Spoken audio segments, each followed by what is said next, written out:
Welcome back to my channel medical laboratory technologies videos. आज friend जो हम लोग टॉपिक डिस्कस करेंगे वो एनाटमी और फिजियोलॉजी के टॉपिक्स में एक इम्पॉर्टेंट टॉपिक है पेनक्रियाज। तो पेनक्रियाज का मैं आपके साथ स्ट्रक्चर और फंक्शन बहुत ही इजी और ब्रीफ वे में आप लोगों के साथ डिस्कस करूँगी ताकि आप लोगों को हमेशा याद रहे। तो स्टार्ट करते हैं। पेनक्रियाज के सबसे पहले स्ट्रक्चर में देखें तो पेनक्रियाज किधर मौजूद होती हैं। पेनक्रियाज मौजूद होती हैं स्टमक और इंटेस्टाइन के पिछली तरफ और अपर एब्डोमेन में। The pancreas is in the upper abdomen and lied behind the stomach and intestine, जिसे हम गट भी बोलते हैं। अब साइज़ के हिसाब से देखा जाए तो पेनक्रियाज का जो साइज़ होता है, एक तो ये एलोंगेटेड होती हैं, एलोंगेटेड ऑर्गन है, और साइज़ अगर देखा जाए तो ये 12 to 15 सेंटीमीटर या फिर 6 to 10 इंचेस जो है वो होगा। और इसके 3 पार्ट होंगे, consist of head, body and tail. और शेप लाइक अ फिश होगी जो कि एक्सटेंड होगी हॉरिजेंटली अक्रॉस द एब्डोमेन। तो इसकी डायग्राम जो है मैं आपके साथ अभी आगे आप देखेंगे, डायग्राम भी आपके साथ शेयर करूंगी जिसमें आपको हेड, नेक और बॉडी जो है वो और क्लियर हो जाएगा, कौन सा पार्ट हेड है, कौन सा नेक है और कौन सा बॉडी है। और इस तरह होगी जैसे कि एक फ़िश हॉरिजेंटली लाई की हुई हो एब्डोमेन में, उस तरह की शेप जो है वो पेनक्रियाज की होती है। और जो वाइड पार्ट होता है उसको हम हेड बोलेंगे, और वो किस जगह मौजूद होता है, वो होगा सेंटर ऑफ द एब्डोमेन। और सेंटर ऑफ द एब्डोमेन यानी कि एब्डोमेन के बिल्कुल दरमियान वाले हिस्से में, अपर रीजन में। और वो कौन सा रीजन होगा कि हेड ऑफ पेनक्रियाज लोकेट होगा एट द जंक्चर। जंक्चर बोलते हैं वो पॉइंट जहाँ पे दो ऑर्गन या दो चीज़ें आपस में मिल रही हों। तो at the junction where the stomach meets the first part of small intestine. तो वो हिस्सा जहाँ पे स्टमक और स्मॉल इंटेस्टाइन का पहला पार्ट ड्यूडेनम आपस में मिल रहे होते हैं, उसके बिल्कुल पिछली तरफ जो है वो हेड ऑफ पेनक्रियाज मौजूद होगा। और जो सेंट्रल सेक्शन ऑफ पेनक्रियाज है उसे बोलते हैं नेक या फिर बॉडी ऑफ पेनक्रियाज। और जो थिन एंड होगा उसको हम बोलते हैं टेल ऑफ द पेनक्रियाज। तो और जो टेल ऑफ द पेनक्रियाज, अब ये जो स्ट्रक्चर होगा बॉडी से टेल तक का, ये एक्सटेंड हो रहा होगा to the left side of the abdomen. तो दोबारा देख लें स्ट्रक्चर में मैंने आप लोगों के साथ क्या लिखा हुआ है। आप देख लें स्ट्रक्चर में लिखा हुआ है कि the pancreas is in the upper abdomen and lied behind the stomach and intestines. The pancreas is elongated organ, elongated and size is how much, 12 to 15 centimeter or 6 to 10 inches, consisting of head, body and tail, shaped like a fish, extended horizontally across the abdomen. And the wide part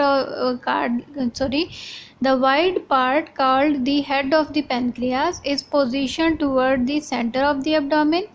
The head of the pancreas is located at the juncture where the stomach meets the first part of the small intestine, and we will also call intestines as a gut also.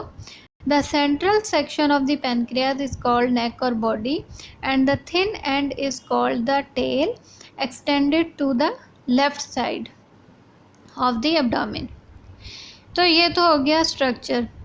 अब function क्या है। Function जो है वो pancreas के majorly 2 major function होते हैं, और वो फंक्शन हम इस तरह डिवाइड करेंगे, एक्सोक्राइन फंक्शन और एंडोक्राइन फंक्शन।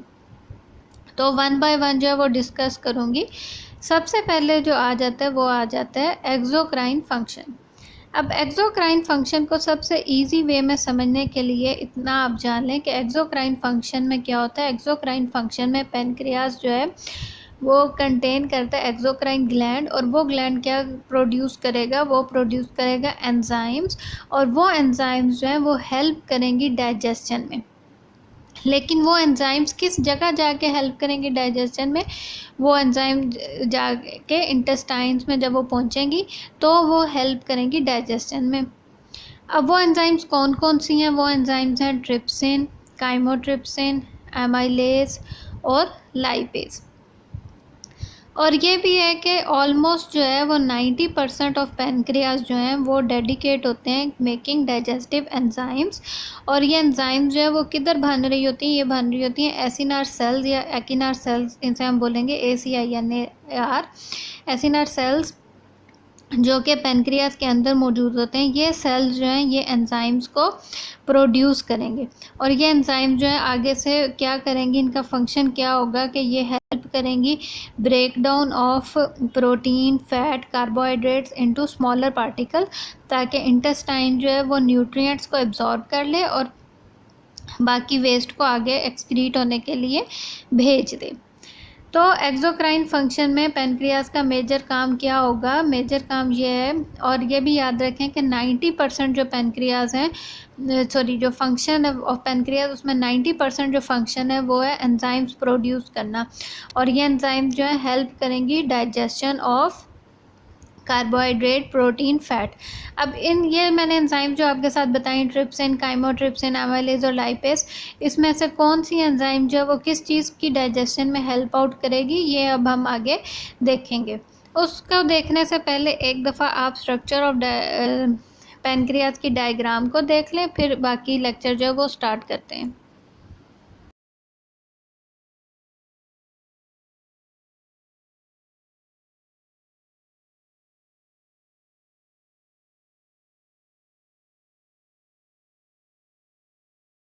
सबसे पहले जो एंजाइम्स हैं वो हैं ट्रिप्सिन और काइमोट्रिप्सिन। ट्रिप्सिन और काइमोट्रिप्सिन क्या करती हैं, वो डाइजेस्ट करती हैं प्रोटीन्स को। उसके बाद आती हैं एमाइलेज। एमाइलेज क्या करता है, वो हेल्प आउट करता है डाइजेशन ऑफ कार्बोहाइड्रेट। और लाइपेज जो थर्ड एंजाइम प्रोड्यूस होती है पेनक्रियास से, वो क्या करती है, वो हेल्प आउट करती है ब्रेक डाउन ऑफ फैट्स। तो अब इधर से जो एक इम्पॉर्टेंट पॉइंट है वो अक्सर पूछा जाता है, एमाइलेज और लाइपेज का रिलेशनशिप क्या है, या फिर ये क्वेश्चन आपसे पूछा जाएगा कि एमाइलेज और लाइपेज में से ज़्यादा स्पेसिफिक एंजाइम जो है फॉर पेनक्रियाटिक इन्फेक्शंस में वो कौन सी है। तो अगर रिलेशनशिप पूछा जाए तो आपने ये बताना है कि एमाइलेज और लाइपेज जो हैं ये पेनक्रियाटिक एंजाइम्स हैं, दोनों पेनक्रियास से रिलीज़ होती हैं। लेकिन एमाइलेज जो है वो हेल्प आउट करता है डाइजेशन ऑफ कार्बोहाइड्रेट, जबकि लाइपेज जो है वो हेल्प आउट करता है ब्रेक डाउन और डाइजेशन ऑफ फैट्स।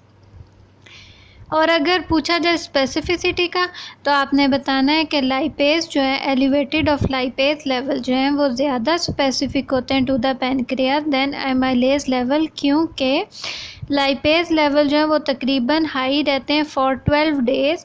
और वो पेशेंट्स जो विद क्रॉनिक पेनक्रियाटाइटिस, उसमें क्या होगा, उसमें लाइपेज लेवल जो है वो एलिवेट होगा, जबकि ना एमाइलेज लेवल जो है वो नॉर्मल होगा। तो इस वजह से लाइपेज लेवल जो है वो हमेशा एलिवेट हो जाएगा पेनक्रियाटिक इन्फेक्शन में एज़ कम्पेयर टू एमाइलेज। तो लाइपेज लेवल जो है वो ज़्यादा स्पेसिफिक है, या लाइपेज एंजाइम जो है वो ज़्यादा स्पेसिफिक है as compared to amylase in pancreatitis. अब ये तीनों एंजाइम्स जो हैं, चार एंजाइम ट्रिप्सिन, काइमोट्रिप्सिन, एमाइलेज और लाइपेज जो एंजाइम्स हैं, ये प्रोड्यूस होती हैं जो हमने बताया पेनक्रियास से। इनको कंट्रोल कौन करता है, इनको कंट्रोल करता है बॉडी नर्वस सिस्टम और हार्मोन्स। अब होता क्या है कि जब बॉडी सेंस करती है फूड को स्टमक में, तो इलेक्ट्रिक सिग्नल जो है वो सेंड होते हैं पेनक्रियास, और वो सिग्नल कौन सेंड करेगा, through nerves, nervous system send करेगा थ्रू नर्व्स। तो अब जैसे ही वो सिग्नल पेनक्रियास को रिसीव होंगे तो वो क्या करेंगे, वो स्टिमुलेट करेंगे कि एसिनर सेल्स को कि वो प्रोड्यूस करें मोर एंजाइम्स इनटू पेनक्रियाटिक जूस। अब एसिनर सेल जो है वो क्या करेंगी, एसिनर सेल जो है वो रिस्पॉन्ड करेंगी by increasing the amount of enzymes they produce. और ये एंजाइम्स जो हैं ये क्या करेंगी, ये फिर एसिनर सेल से निकलेंगी और पास आउट हो जाएंगी इन टाइनी ट्यूब्स, जिसे हम डक्ट्स बोलते हैं। और ये टाइनी ट्यूब्स यानी ये डक्ट्स जो हैं ये जॉइंट टुगेदर होते जाएंगे और like a branch of a tree, और फिर ये क्या बनाएंगे, ये बनाएंगे पेनक्रियाटिक डक्ट। और वो पेनक्रियाटिक डक्ट क्या करेगा, वो करेगा drain the enzyme produced into first part of the gut known as duodenum. Drain यानी कि निकालेगा, वो पेनक्रियाटिक डक्ट जो है वो इन तमाम एंजाइम्स को निकाल के किधर भेज देगा, first part of the gut या first part of the intestine, जिसे हम ड्यूडेनम बोलते हैं। यानी कि एंजाइम्स जो हैं वो प्रोड्यूस होंगी एसिनर सेल से, एसिनर सेल जो कि पेनक्रियास में मौजूद है, उधर से वो निकलेंगी विद इन पेनक्रियाटिक जूस। उसके साथ कंबाइन होके, जैसे हमने पहले बताया था कि पैनक्रियाटिक जूस जो है वो क्या करता है, वो एसिनर सेल्स जो लिक्विड प्रोड्यूस करते हैं पैनक्रियाटिक जूस, वो इसके एंजाइम्स के वर्क को इफेक्टिव बनाता है। तो अब वो एंजाइम जो हैं वो किधर पहुंच जाएंगी, ड्यूडेनम में, फर्स्ट पार्ट ऑफ इंटेस्टाइन में। अब इंटेस्टाइन में जब ये पहुंचेंगी तो एक पॉइंट आप याद रखें कि जैसे हमने बताया कि एंजाइम्स जो हैं ये हेल्प आउट करती है डाइजेशन ऑफ या break down of carbohydrate, protein और फैट। तो ये याद रखें कि ये एंजाइम्स पेनक्रियास के अंदर जब तक मौजूद होंगी या जब तक बन रही होंगी तो ये इनएक्टिव होंगी। इसका फ़ायदा ये होगा कि ये पेनक्रियाटिक सेल्स को कोई नुकसान नहीं पहुंचाएंगी। तो जैसे ही ये एंजाइम्स इंटेस्टाइन में एंटर होंगी तो ये एंजाइम जो है एक्टिव हो जाएंगी और शुरू कर देंगी break down of food particles. तो अब देख लें, लिखा हुआ भी है कि trypsin and chymotrypsin digest protein, amylase जो है वो डाइजेस्ट कार्बोहाइड्रेट, लाइपेज जो है वो डाइजेस्ट करता है फैट्स, और पैनक्रियाटिक डक्ट जो है वो ड्रेन करता है enzymes produced into the first part of the intestine known as duodenum. और ये पैनक्रियाटिक डक्ट जो ड्रेन कर रहे हैं एंजाइम्स को, ये कहाँ से आई हैं, ये आई हैं एसिनर सेल्स या एकिनर सेल्स जिन्होंने एंजाइम्स बनाई थी। अब the enzymes are made in an inactive form so that they do not digest the pancreas itself, and once they enter the intestine the enzymes are activated and can begin breakdown food particles can begin breaking food down। तो ये तो था exocrine function of pancreas में हमने क्या देखा। Important चीज़ ये है कि पेनक्रियाटिक फंक्शन में जो 90% फंक्शन है वो पेनक्रियाज का क्या है, वो एक्सोक्राइन फंक्शन ही है, जिसमें एक्सोक्राइन फंक्शन क्या करता है, उसमें पेनक्रियाज क्या करती हैं, प्रोड्यूस करती हैं एंजाइम्स जो कि हेल्प आउट करती हैं डाइजेशन और breakdown of protein, carbohydrate, fat. लेकिन वो किस जगह जाके हेल्प आउट करती हैं, इंटेस्टाइन में। ये एंजाइम्स बनेंगी तो पेनक्रियाज में, लेकिन इंटेस्टाइन में पहुंच के एक्टिव होके जो है ये ब्रेक डाउन करेंगी और हेल्प आउट करेंगी और डाइजेशन ऑफ फूड पार्टिकल, और इंटेस्टाइन जो है वो एब्जॉर्ब कर लेगा न्यूट्रिएंट्स। तो ये था एक्सोक्राइन फंक्शन। अब चलेंगे नेक्स्ट फंक्शन की तरफ जो कि है एंडोक्राइन। अब आता है एंडोक्राइन फंक्शन जो है वो कंसिस्ट करता है आइलेट्स ऑफ लैंगरहैंस जो कि सिक्रीट करते हैं hormones into the blood stream. अब एंडोक्राइन फंक्शन में कौन कौन से सेल्स हैं, या एंडोक्राइन ग्लैंड जो है उसके अंदर कौन से सेल्स कौन सी हार्मोन जो है वो सिंथेसाइज, स्टोर और सिक्रीट करेंगे, वो है अल्फ़ा सेल्स, बीटा सेल्स और डेल्टा सेल्स। अब अल्फ़ा सेल जो है वो क्या करेंगे, वो सिंथेसाइज भी करेंगे, स्टोर भी करेंगे और सिक्रीट भी करेंगे हार्मोन, कौन सी, ग्लूकागॉन। बीटा सेल जो है वो कौन सी हार्मोन को प्रोड्यूस करेंगे, इंसुलिन। और डेल्टा सेल जो है वो कौन सी हार्मोन को प्रोड्यूस या सिक्रीट करेंगे, सोमैटोस्टेटिन।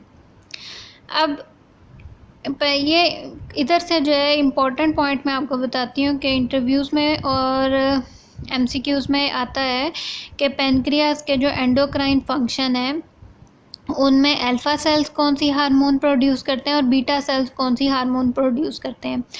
तो आपको पता होना चाहिए कि अल्फ़ा सेल जो है वो ग्लूकागॉन प्रोड्यूस करते हैं और बीटा सेल जो है वो इंसुलिन प्रोड्यूस करते हैं। और इधर से एक और पॉइंट भी मैं आपको बताती हूँ कि इंसुलिन और ग्लूकागॉन का फंक्शन जो है वो आपस में इन्वर्सली प्रोपोर्शनल है। इन्वर्सली प्रोपोर्शनल इस तरह है कि इन दोनों का मेजर फंक्शन जो होता है वो ब्लड ग्लूकोज लेवल को मेंटेन रखना होता है। अब वो किस तरह मेंटेन रखते हैं, सबसे पहले अगर हम इंसुलिन देखें तो इंसुलिन में क्या होता है कि जब ब्लड ग्लूकोज लेवल बॉडी के अंदर ज़्यादा होता है तो इंसुलिन प्रोड्यूस होगी और इंसुलिन क्या करेगी, लोअर करेगी ब्लड कंसंट्रेशन ऑफ ग्लूकोज।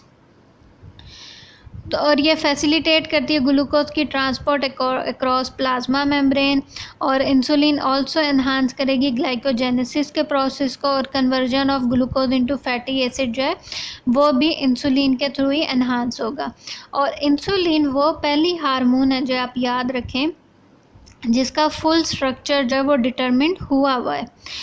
तो मेजर जो चीज़ इस जगह याद रखनी है वो ये रखनी है कि इंसुलिन का फंक्शन क्या होगा कि जब ब्लड ग्लूकोज लेवल ज़्यादा होगा बॉडी में तो इंसुलिन प्रोड्यूस होगी और वो लोअर करेगी ब्लड कंसंट्रेशन ऑफ ग्लूकोज। और अब ग्लूकागॉन का क्या फंक्शन होगा? ग्लूकागॉन का फंक्शन इंसुलिन के ऑपोजिट होता है। जब ब्लड ग्लूकोज लेवल कम होगा बॉडी के अंदर तो ग्लूकागॉन क्या करेगी, वो स्टिमुलेट करेगी लीवर को कि वो कन्वर्ट करे ग्लाइकोजन इनटू ग्लूकोज, जिसे हम ग्लाइकोजेनोलाइसिस बोलते हैं। और ये क्या कॉज करेगा? ये कॉज करेगा blood glucose level to rise. तो दोनों का फंक्शन जो है आप देख लें, दोनों का फंक्शन जो है वो ब्लड ग्लूकोज लेवल को मेंटेन रखना है। लेकिन इंसुलिन कब मेंटेन करेगा? जब ग्लूकोज लेवल जो है वो बॉडी में ज़्यादा हो रहा होगा तो उसको कम करके मेंटेन करेगा। और ग्लूकागॉन जो है जब बॉडी में ग्लूकोज लेवल कम हो रहा होगा तो मोर ग्लूकोज प्रोड्यूस करके जो है वो ग्लूकोज लेवल को मेंटेन करेगा। तो ग्लूकागॉन जो है वो ग्लूकोनियोजेनेसिस को भी स्टिमुलेट करता है, यानी कि formation of glucose from non carbohydrate sources जैसे कि अमाइनो एसिड और फैटी एसिड्स। तो ये फंक्शन तो है ग्लूकागॉन और इंसुलिन का। अब लास्ट में सोमैटोस्टेटिन का फंक्शन जो है वो सोमैटोस्टेटिन का फंक्शन जो है वो सिर्फ इतना है कि उसमें फंक्शनिंग ऑफ अल्फा सेल और बीटा सेल जो है उसकी फंक्शनिंग जो है वो कंट्रोल की जाती है बाय सोमैटोस्टेटिन। तो ये तो था फंक्शन ऑफ पेनक्रियास, जिसमें हमने देखा एक्सोक्राइन फंक्शन और एंडोक्राइन फंक्शन। और डिसऑर्डर्स ऑफ पेनक्रियास क्या होते हैं? Cancer of pancreas, diabetes type 1, acute और क्रॉनिक पेनक्रियाटाइटिस जो हैं ये आते हैं डिसऑर्डर्स ऑफ पेनक्रियास में। तो ये था आज का लेक्चर जिसमें हमने स्ट्रक्चर एंड फंक्शन डिस्कस किया। आई होप कि आपको अच्छी तरह समझ आ गया होगा कि फंक्शन और स्ट्रक्चर क्या है। फिर मिलेंगे एक नए लेक्चर के साथ, नई वीडियो के साथ, नए प्रैक्टिकल के साथ। तब तक अपना बहुत ख्याल रखिए। Thank you so much for watching my channel and keep supporting my channel.